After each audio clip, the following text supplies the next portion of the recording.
Capítulo 15. Política de Washington de expansão na Eurásia. Tentativa de impedir a reemergência da Rússia.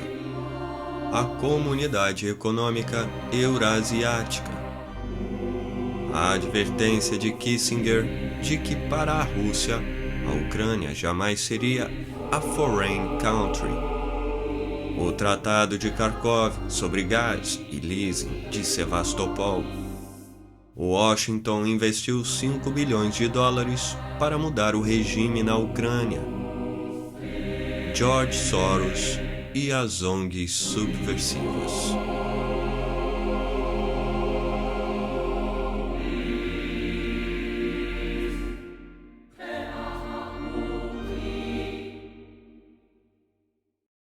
O esforço de conciliação do presidente Leonid Kuchma eclipsou, mas não resolveu as contradições domésticas e internacionais que latejavam na Ucrânia, um geopolitically pivot country, um país geopoliticamente pivô, cujo noúmeno é um termo criado pelo filósofo Immanuel Kant, que, segundo ele, é a realidade em si mesma, é dizer, aquilo que existe, independentemente de nossa percepção.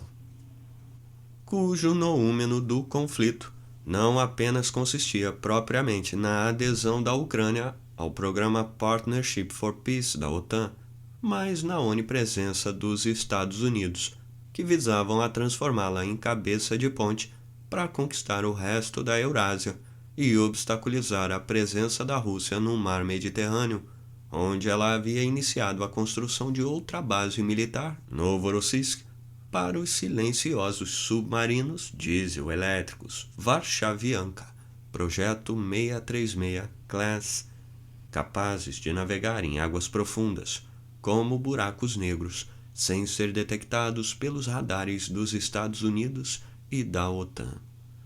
Assim, de um modo ou de outro, permaneceram latentes os fatores de combustão que se catalisaram e outra vez inflamaram a Ucrânia. Os Estados Unidos buscavam bloquear a reemergência da Rússia como potência e impedir que restabelecesse a hegemonia no espaço da Eurásia. E, como não pudessem derrotá-la, trataram de criar caos, a fim de evitar o seu fortalecimento, conforme o geopolítico americano George Friedman comentou a estratégia de Washington. O cerne do problema estava, pois, na desabrida ambição dos Estados Unidos de construírem, a partir da Ucrânia, a ponte para sua expansão estratégica através da Eurásia, a pivotal área do equilíbrio global e impedir que a Rússia voltasse a reconquistar a posição dominante no Mar Negro, onde Odessa funcionava como seu principal porto de comércio com o Mediterrâneo e outras regiões no Atlântico. A Comunidade dos Estados Independentes, CEI, criada em 8 de dezembro de 1991 em Visculi, Bielorrússia, para congregar as antigas repúblicas da União Soviética, exceto as do Báltico, nunca efetivamente funcionou, e daí que a crise em toda a região se agravou, quando o presidente Vladimir Putin, em 19 de setembro de 2013, firmou, em Yalta, com os presidentes da Bielorrússia e Cazaquistão, o Tratado para o Estabelecimento do Espaço Econômico Comum da Eurásia. As ONGs, tais como Freedom House, American Enterprise Institute, AEI, National Democratic Institute, NDI, e muitas outras, financiadas pela USAID, NED, CIA e Agência dos Estados Unidos e da União Europeia e ou grupos privados, seguiram a encorajar as denominadas revoluções coloridas nos países do Cáucaso. A Revolução Laranja, na Ucrânia, visou a anular a eleição de Viktor Yanukovych, governador da província de Donetsk, em 1997 a 2002, e levar ao poder seu adversário, o líder da oposição, Viktor A. Yushchenko, que era pró-Ocidente, Contrário ao acordo com a Rússia sobre a base de Sevastopol e o fornecimento de gás através da companhia Ros-Ukrenergo, uma joint venture sediada na Suíça e da qual a Gazprom possuía 50% das ações. De fato, conforme confessou à imprensa, ele expressava também a inquietação de ONGs e grupos econômicos e políticos de Kiev que mantinham em pauta, instigados desde o exterior, os planos de integrar a Ucrânia na União Europeia, OTAN e outras instituições ocidentais. Efetivamente, a administração do presidente George W. Bush, conforme a Associated Press noticiou, havia gasto mais do que 65 milhões de dólares nos últimos 2 anos, 2003 e 2004, com organizações na Ucrânia, pagando inclusive a viagem de Yushchenko para encontrar as autoridades nos Estados Unidos, a indicar que ele venceria a decisiva eleição contra Viktor Yanukovych, como aconteceu, levando-o a assumir a presidência da Ucrânia em 23 de janeiro de 2005. Contudo, sob vários aspectos, era muito difícil divorciar a Ucrânia da Rússia. Embora o censo de 2001 registrasse que somente 17% na Ucrânia se consideravam etnicamente russos, várias outras pesquisas indicavam que 80% da população em 2012 falavam russo como primeiro idioma e a cultura era predominantemente russa. Mais de 60% dos diários, 83% dos periódicos, 87% dos livros, bem como 72% dos programas de televisão eram editados e transmitidos em russo. Com toda a lucidez, como homem culto, Henry Kissinger, ex-secretário de Estado entre 1973 e 77, escreveu que "The West must understand that to Russia, Ukraine can never." O Ocidente tem que entender que para a Rússia, a Ucrânia não poderá nunca ser um país estrangeiro. E explicou que a Rússia fora, nos primórdios, a Kievan Rus. A Ucrânia havia integrado seu território durante séculos. A história dos dois países estreitamente se entrelaçava e Ukraine has been independent for only 23 years. A Ucrânia tem sido independente por apenas 23 anos. Ela esteve anteriormente sob controle estrangeiro desde o século XIV, aduziu. Daí seus principais políticos não haverem aprendido a arte do compromisso, e menos ainda, a perspectiva histórica.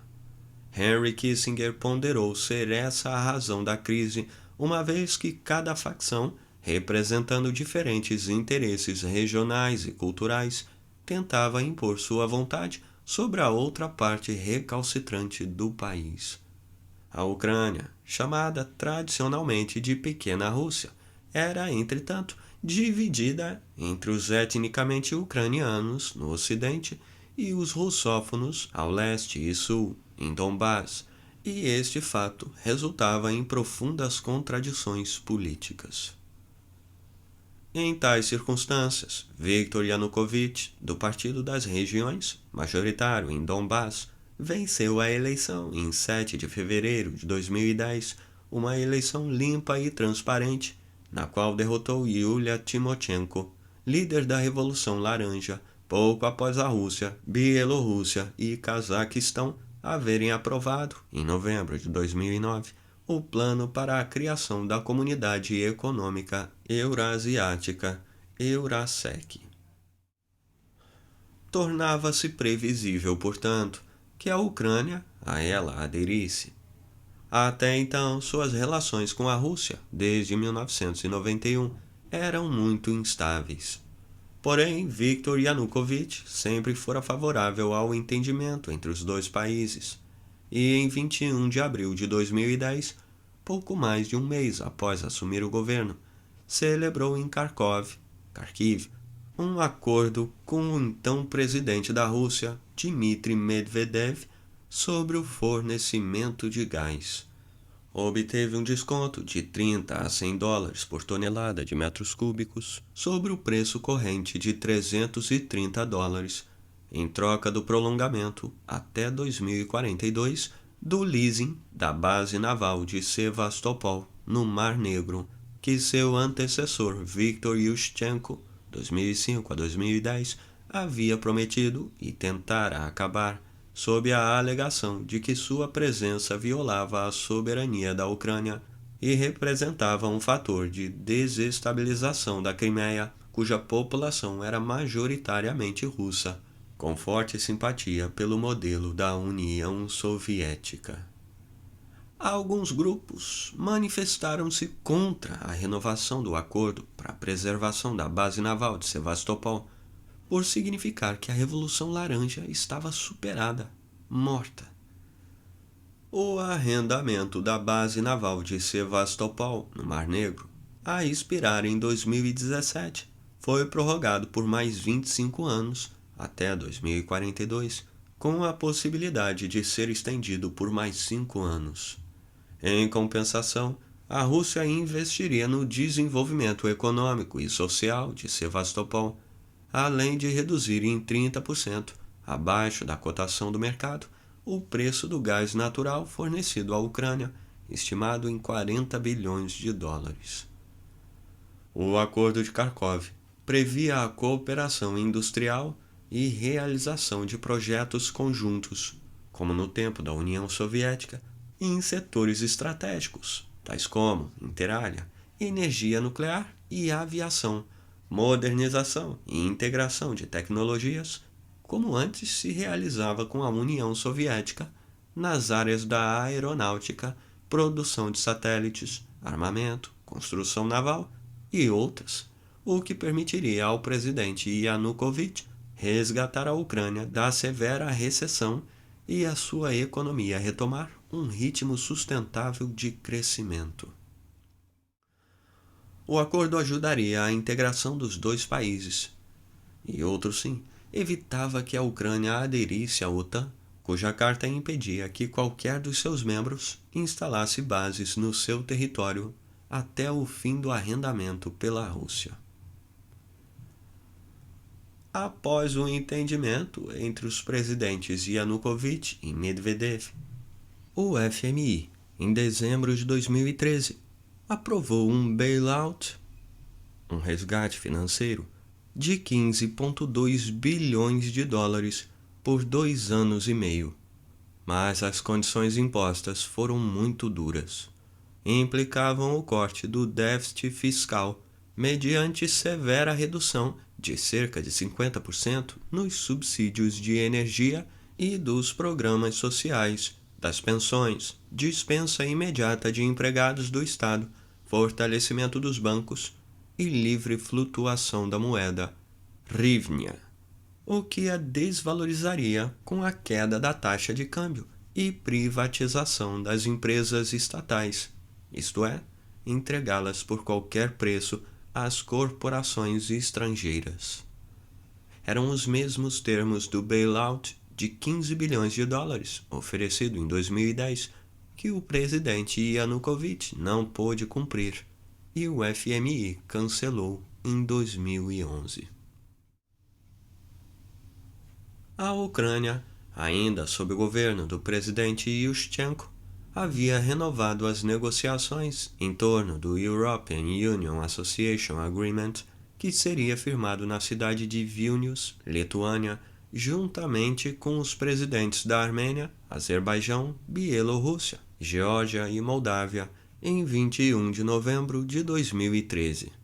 Tratava-se de uma dúbia posição, decorrente das controvérsias domésticas e pressões estrangeiras. Porém, em outubro de 2013, o presidente Vladimir Putin impôs controles, cotas e tarifas aduaneiras para os produtos da Ucrânia destinados à Rússia, o que fez suas exportações caírem em mais de 25%. Cobrou de Kiev o pagamento da dívida de $1 bilhão dos suprimentos de gás, ademais de ameaçar o preço do combustível e de restringir a entrada de ucranianos para trabalhar no país. A Ucrânia, se entrasse na área de livre comércio com a União Europeia, teria então um prejuízo de cerca de 500 bilhões de dólares nos negócios com a Rússia, que necessariamente teria de derrogar o tratamento preferencial para o livre acesso ao seu mercado, um mercado de 2 trilhões e meio de dólares e 146 milhões de consumidores. Logo no sumário da proposta de Bruxelas para o ingresso na União Europeia, estava previsto que as exportações da Ucrânia para a Rússia decresceriam 17%, ou 3 bilhões de dólares por ano. Em 2013, a Ucrânia vendera à Rússia bens no valor de 16 bilhões de dólares, aproximadamente 25% do total de suas exportações, e cerca de 17 bilhões de dólares para a União Europeia, uma economia de 17 trilhões de dólares com mais ou menos 500 milhões de consumidores. A diferença era pequena e não compensaria as eventuais perdas, entre as quais o desconto no preço do gás. A União Europeia não solucionaria os problemas econômicos da Ucrânia. Estava bastante exaurida com a crise financeira da Grécia, Espanha e Portugal, a ameaçar também a França e a própria sobrevivência da eurozona. Mesmo a Alemanha, responsável pela maior parte dos recursos para socorrer tais países, havia acumulado uma dívida pública da ordem de 76% do seu PIB, embora muito inferior à dos Estados Unidos, na casa de 101,53% do seu PIB.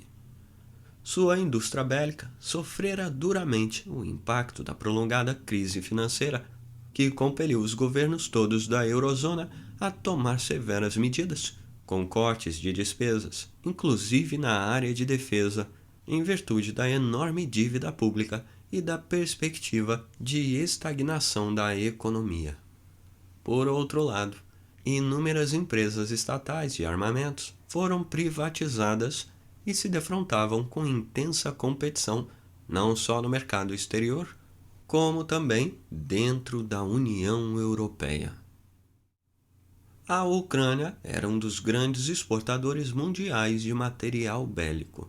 Entre 2010 e 2014, ocupou o 9º lugar, segundo os dados do SIPRI, Arms Transfers Database, e seus principais mercados estavam na China, 22%, Rússia, 10% e Tailândia, 9%. Na tabela 2, há o ranking dos países exportadores de material bélico. Em primeiro, Estados Unidos, 31%. Em segundo, Rússia, 27%. Em terceiro, quarto e quinto, China, Alemanha e França, com 5%. Em sexto, o Reino Unido, com 4%. Em sétimo, oitavo e nono, a Espanha, a Itália e a Ucrânia, com 3%. E em décimo, Israel, com 2%. No ranking de armas convencionais, a Ucrânia situava-se na 4ª posição entre os exportadores de 2012. A Ukrenmesh, juntamente com a Ukroboron Service e a ProRes, que se fundiram sob o nome de Ukrespet Export, vendia armamentos à Rússia e países da Eurásia, ademais de Angola, Cuba, Croácia, Paquistão, Mongólia, China, Sri Lanka, Iêmen do Sul, etc. E a Ukroboronprom, a corporação estatal responsável pela produção de material bélico, aparelhos de alta tecnologia, eletrônico nuclear, metalúrgicos e diversos equipamentos pesados, inclusive para hidrelétricas, tinha sua sede e a maior parte das instalações e fábricas que integravam no leste e sudeste da Ucrânia, na Donetsk Oblast, com 4 milhões e meio de habitantes, dos quais quase metade era de origem russa ou etnicamente entrelaçada por vínculos familiares. Essa corporação, Ukroboronprom, controlava 134 indústrias de defesa e, em 2013, firmou com a Avia Export da Rússia um tratado de cooperação visando ao desenvolvimento conjunto de helicópteros e aeronaves para novos mercados. Sua produção consiste em equipamentos de radar, mísseis de defesa aérea, canhões de artilharia e sistemas de produção de tanques blindados e um moderno sistema acústico de localizar a procedência de tiros e a posição de snipers e artilharia. E destina mais de 45% do total de suas exportações ao mercado da Comunidade de Estados Independentes, formada por antigas repúblicas da União Soviética, entre as quais Rússia, Belarus, Cazaquistão, Quirguistão, Tajiquistão, que firmaram o Tratado de Criação da União Econômica Eurasiana.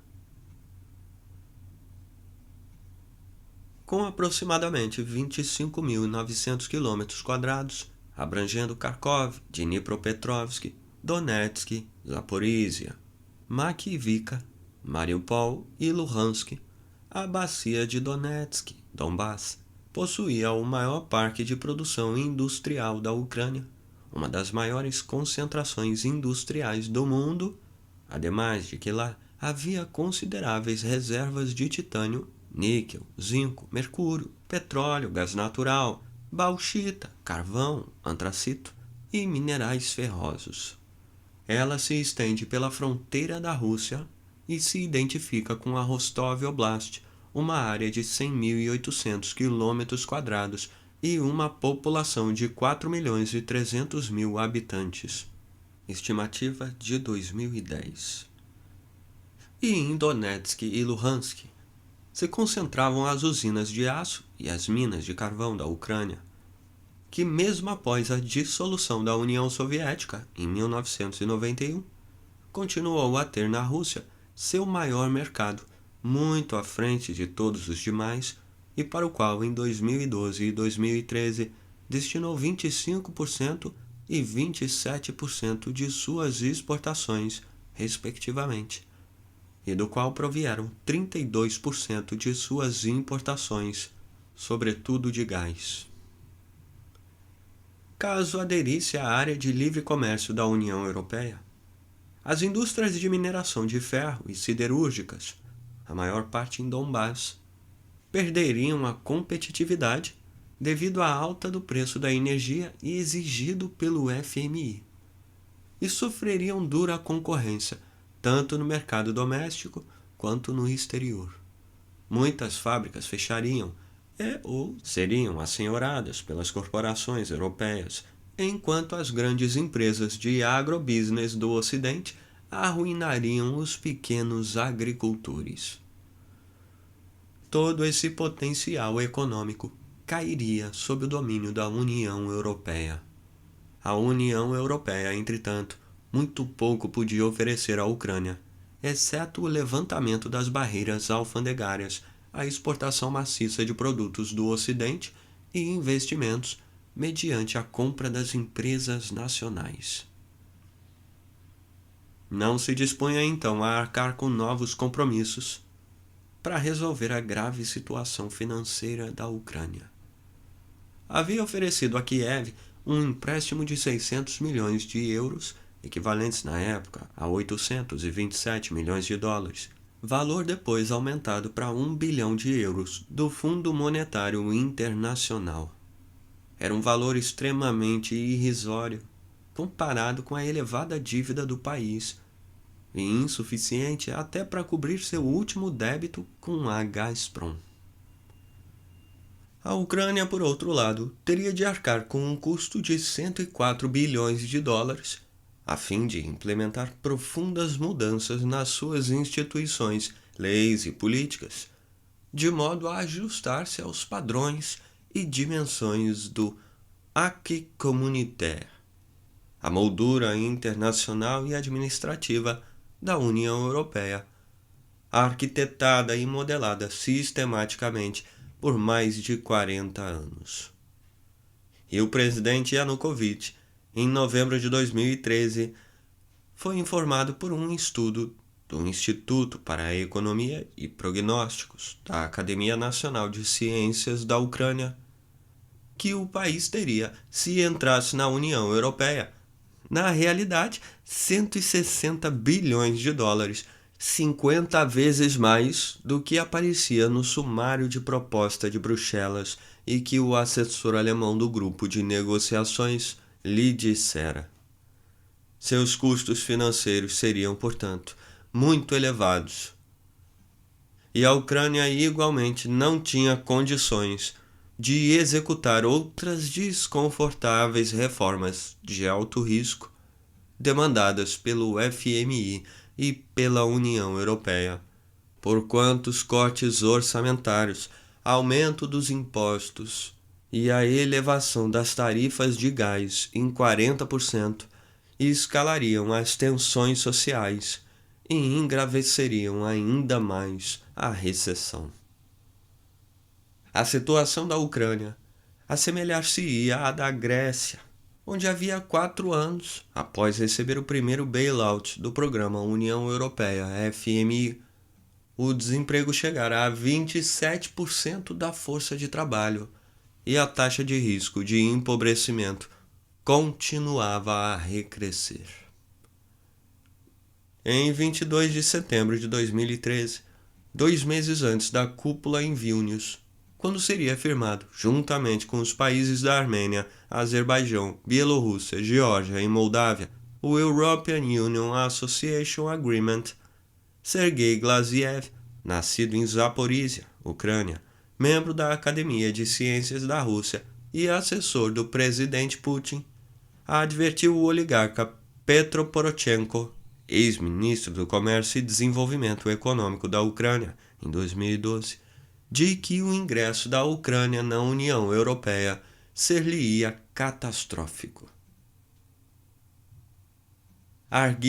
Argumentou que a Ucrânia somente poderia equilibrar o balanço de pagamentos mediante a união aduaneira com a Rússia, seu principal credor, e atentou para os custos econômicos que seu país teria se o acordo com a União Europeia fosse assinado, pois certamente Moscou adotaria sanções e denunciaria o tratado bilateral que delimitava as fronteiras entre os dois países. Também previu, por fim, a alta possibilidade de que ocorressem movimentos separatistas nas regiões russófonas no leste e sul do país, em Donbás. Contudo, conforme a revista alemã Der Spiegel comentou, nem as autoridades de Bruxelas, nem o governo de Berlim, sob Angela Merkel, atentaram para as realidades do poder, as preocupações da Rússia em relação ao seu enclausuramento pela OTAN, durante todo o ano em que ocorreram as negociações para o ingresso da Ucrânia na União Europeia. Estavam avisados, mas não consideraram o que a adesão da Ucrânia à União Europeia significaria para a Rússia. O oligarca ucraniano Viktor Pinchuk, proprietário da East One Group LLC, advertiu os comissários da União Europeia de que o negócio com a Ucrânia podia ser considerado uma provocação com a Rússia. E assim, como nas tragédias de Sófocles, Ídipus Rex, Édipo Rei e outras, todos sabiam o que poderia ocorrer, foram advertidos, de certo não queriam que o conflito com a Rússia ocorresse. No entanto, todos os atores fizeram tudo para que necessariamente o conflito acontecesse.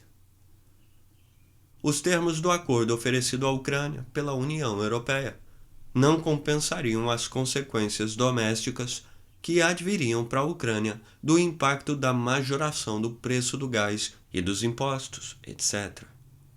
O país estava dramaticamente empobrecido, com as reservas quase exauridas e provavelmente incapacitado de atender ao duro programa de reembolso da dívida a ter de assumir.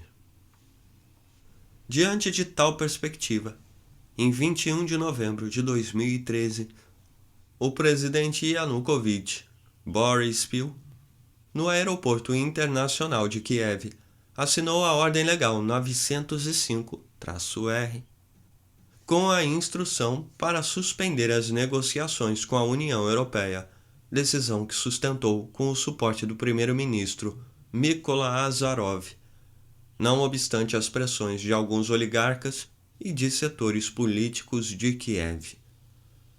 Essa decisão implicava, de certo, clara opção geopolítica. A Ucrânia voltar-se-ia para a União Econômica Eurasiana, com a Rússia, Bielorrússia e Cazaquistão, percebida pelos Estados Unidos como tentativa de ressuscitar a União Soviética, ainda que nem a Rússia nem qualquer outro Estado pretendesse fazê-lo e confrontar o Ocidente. Porém, a ratio decidendi, o fundamento da decisão do presidente Yanukovych, foi máxima econômica. Em menos de um mês, 17 de dezembro, ele foi a Moscou e o presidente Vladimir Putin ofereceu-lhe um investimento em securities no valor de 15 bilhões de dólares, dos quais antecipou 3 bilhões com a compra de bônus da Ucrânia e estabeleceu novo preço para o gás em torno de $268,5 por 1.000 metros cúbicos, o que significava a redução do preço em 1/3 do nível $400 por 1.000 metros cúbicos então vigente, e permitiria a economia de 3 bilhões e meio de dólares por ano, com a corrente taxa anual de consumo de 26 a 27 bilhões de metros cúbicos. O negócio era muito mais vantajoso e barato para a Ucrânia que outros sim. Evitava aumentar o preço do gás e perder o mercado da Rússia, seu principal parceiro comercial, para o qual exportava em média 24% de sua produção e importava 31% de suas necessidades de consumo. Embora fosse uma solução temporária, pois um entendimento de longo termo devia ser ainda alcançado, o acordo representava, porém, um negócio histórico. Entre aspas, negócio histórico, segundo o primeiro-ministro da Ucrânia, Mykola Azarov.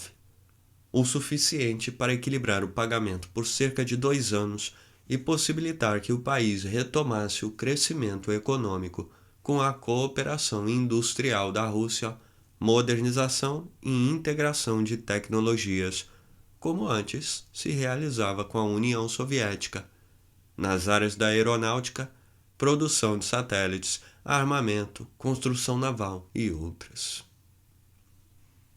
Contudo, as demonstrações contra o presidente Yanukovych recrudesceram. Elas haviam começado em novembro, após a suspensão da assinatura do acordo com a União Europeia, quando o parlamentar Oleg Tsaryov, do Partido das Regiões, denunciou na Verkhovna Rada, no parlamento, que dentro do projeto Tech Camp, instrutores a serviço da Embaixada dos Estados Unidos, então chefiada pelo embaixador Geoffrey R. Piatt, estavam a preparar especialistas em guerra de informação e descrédito das instituições do Estado, a usar o potencial revolucionário da mídia moderna para manipulação da opinião pública e organização de protestos, com o objetivo de subverter a ordem estabelecida no país. Eram as mesmas técnicas usadas na Tunísia, no Egito, na Líbia e Síria durante a denominada Primavera Árabe. Segundo Oleg Tsaryov revelou, a última conferência da Tech Camp realizou-se em 14 e 15 de novembro de 2013, no coração de Kiev, no território da Embaixada dos Estados Unidos. E o treinamento ocorria pelo menos desde 2012. Os ativistas capacitados pela Tech Camp e outros, que impulsaram as demonstrações de massa contra a decisão do presidente Yanukovych, pertenciam às ONGs organizadas pela CIA e financiadas principalmente pela US Agency for International Development, USAID, National Endowment for Democracy, a NED, bem como pela Open Society Foundations sob o nome de Renaissance Foundation, do bilionário George Soros. Open Society Foundations, OSF, Vidrodzenia, Reviver, Freedom House, Poland, America, Ukraine, Cooperation Initiative, etc.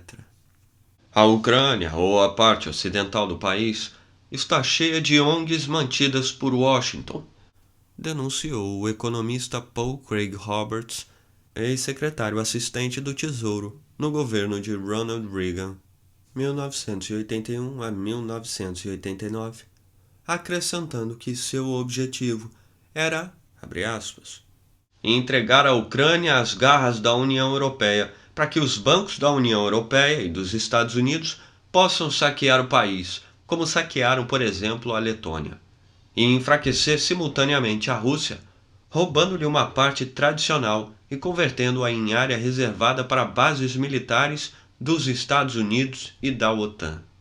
Fecha aspas. Conforme esclareceu. The protests in the western Ukraine are organized by Os protestos no oeste da Ucrânia são organizados pela CIA, pelo Departamento de Estado dos Estados Unidos da América e por organizações não governamentais, ONGs, financiadas por Washington e pela União Europeia, que trabalham em conjunto com a CIA e o Departamento de Estado. O objetivo dos protestos é derrubar a decisão do governo independente da Ucrânia de não se juntar à União Europeia. Essas ONGs, desde a década de 1990, funcionaram como fachada para promover a política de regime change, troca de regime, sem a ocorrência de um golpe militar. E a própria secretária assistente de Estado para a Europa e Assuntos da Eurásia, Victoria Nuland, esposa de Robert D. Kagan, expoente dos neocons, a extrema-direita do Partido Republicano, admitiu, durante entrevista à National Press Club em Washington, em 13 de dezembro de 2013, que os Estados Unidos haviam investido, entre aspas, 5 bilhões de dólares na Ucrânia. Since the declaration of Ukrainian independence, desde a declaração da independência da Ucrânia em 1991, os Estados Unidos apoiaram os ucranianos no desenvolvimento de instituições democráticas e habilidades na promoção da sociedade civil e de uma boa forma de governo, tudo o que é necessário para alcançar os objetivos europeus da Ucrânia.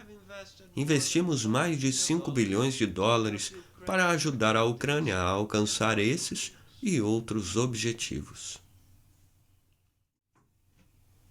Somente em 2 anos, 2003 e 2004, a administração do presidente George W. Bush havia gasto mais de 65 milhões de dólares no apoio a organizações políticas na Ucrânia, inclusive com a viagem de grupos liderados por Viktor Yushchenko, a fim de encontrar autoridades nos Estados Unidos, indicando assim que ele venceria o turno final da eleição para a presidência da Ucrânia.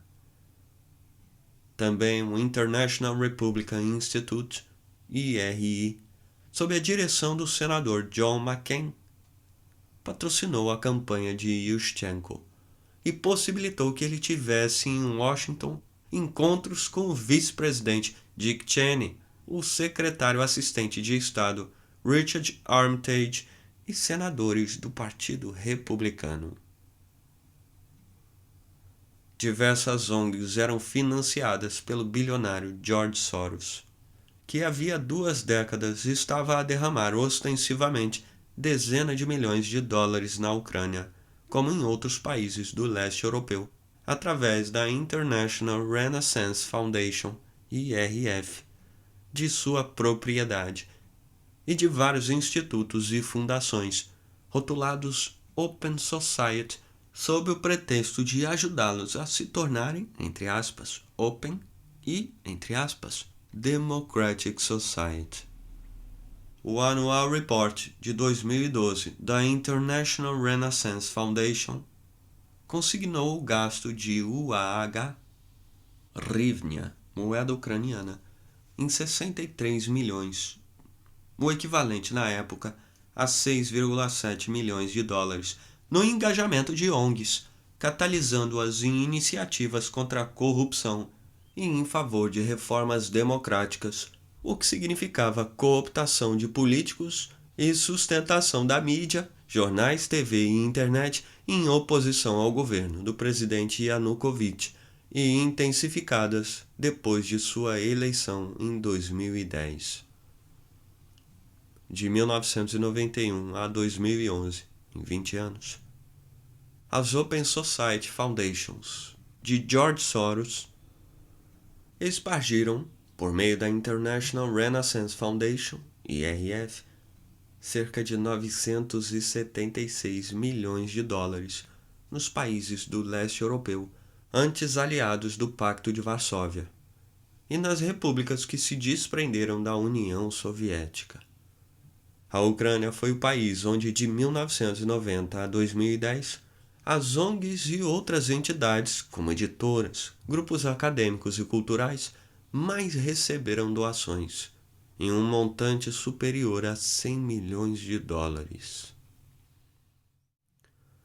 George Soros, entrevistado pelo jornalista Fareed Zakaria, da CNN, no programa On GPS, Will Ukraine detach from Russia? A Ucrânia vai se separar da Rússia?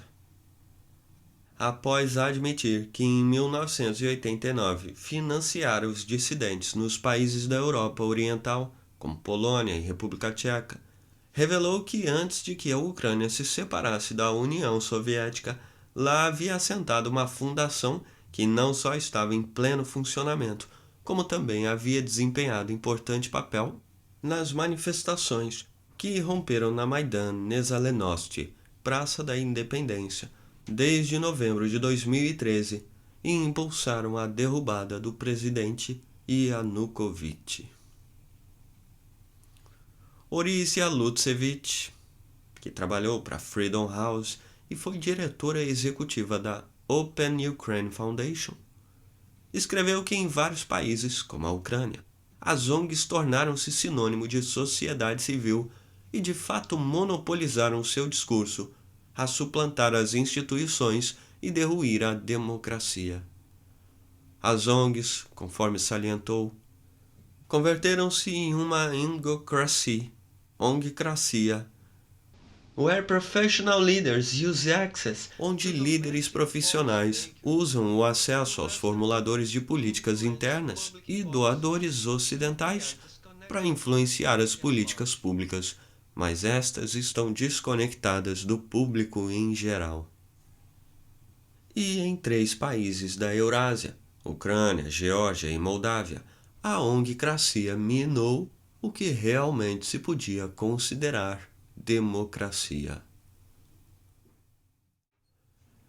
Em novembro de 2014, o ministro de Defesa da Rússia, Anatoly Antonov, e o ministro de Defesa da China, Zhang Wanquan, conversaram em Beijing sobre as novas formas de agressão estrangeira a propósito das intensivas manifestações, entre aspas, pró-democracia, que estavam a ocorrer em Hong Kong, e nas quais até símbolos da Union Jack apareciam, e decidiram juntar forças para combater a ameaça das chamadas, entre aspas, revoluções coloridas, como ocorrera na Ucrânia, e às quais nenhum país estava imune. Segundo o diretor do Departamento de Estudos Estratégicos da China, Shen Chulong, a campanha rotulada de, entre aspas, Occupy Central, em Hong Kong, fracassou porque o governo central de Beijing e as autoridades da especial região administrativa de Hong Kong rapidamente identificaram a semelhança e perceberam que se tratava de uma versão das Color Revolutions, entre aspas, realizadas em outras partes do mundo, com protestos de rua, bloqueio de edifícios públicos e demanda de renúncia das autoridades. Sergei Lavrov, ministro dos Assuntos Estrangeiros da Rússia, declarou que o conflito na Ucrânia fora deflagrado a partir de pressão do exterior, a fim de compelir Kiev a tomar decisão em favor do Ocidente. Referiu-se à ebulição no Oriente Médio e na África do Norte, onde a ameaça do terrorismo recrescia, inclusive por meio da aguda amplificação e transformação dos grupos do Exército Islâmico, ISIS, em um real exército terrorista. E apontou que, entre aspas, um fator muito sério de desestabilização era ainda usado em várias regiões do mundo, com as tentativas de, abre aspas, exportar democracia e mudar regimes políticos com o fito de promover color revolutions, fecha aspas. O derrocamento do presidente Yanukovych na madrugada de 21 para 22 de fevereiro de 2014 configurou na realidade a reprodução da denominada Revolução Laranja, que demoliu o governo do presidente Leonid Kukma entre novembro de 2004 e janeiro de 2005, patrocinada pelo Ocidente, isto é, Estados Unidos e União Europeia. As circunstâncias, contudo, não mais eram iguais às de uma década atrás.